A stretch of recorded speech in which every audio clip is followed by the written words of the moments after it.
I'm Peter Kane. This is a house we started building about a year ago.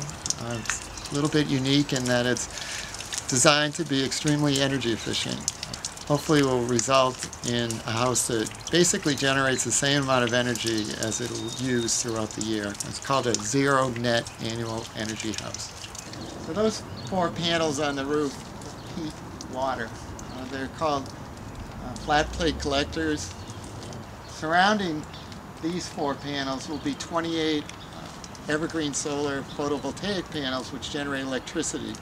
So there's actually going to be 2 types of solar panels on this roof. There'll be PV panels for generating electricity, and then these 4 hot water collectors that you see for creating hot water. More important things about this house is the way it's situated. It faces true south, which means it gets the maximum amount of sun during the day. This is the airlock entry. The idea is to provide sort of a buffer space. We're also going to use this space for the clothes dryer. Clothes dryers suck a lot of warm air out of the house in the wintertime. So these walls are a little unusual. It's called double wall construction. It provides 12 inches of space for insulation.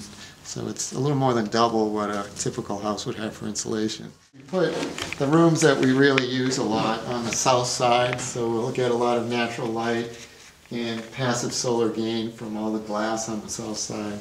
Hopefully this area will be heated pretty much completely by the sun during the day.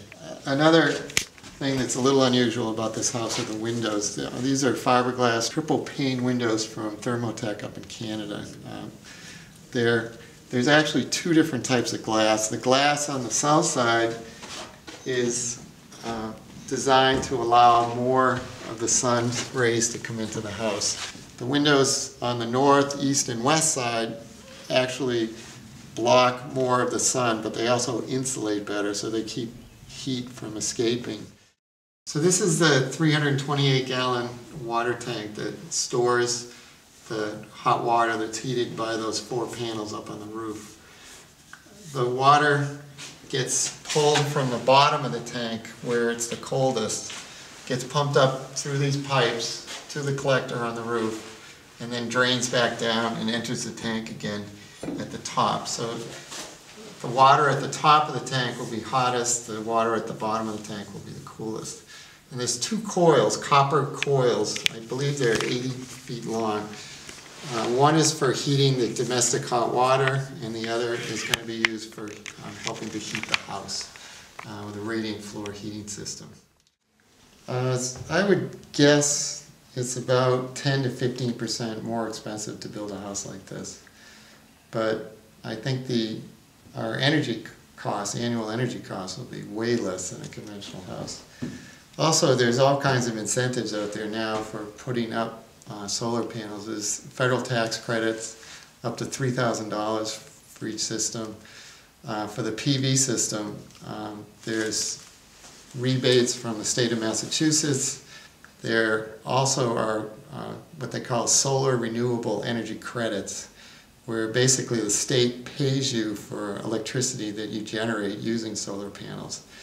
I expect to get about $1,800 a year in solar renewable energy credits for the panels that will be installed on this house. The payback on those panels is probably about 8 to 9 years. After that, it's free electricity.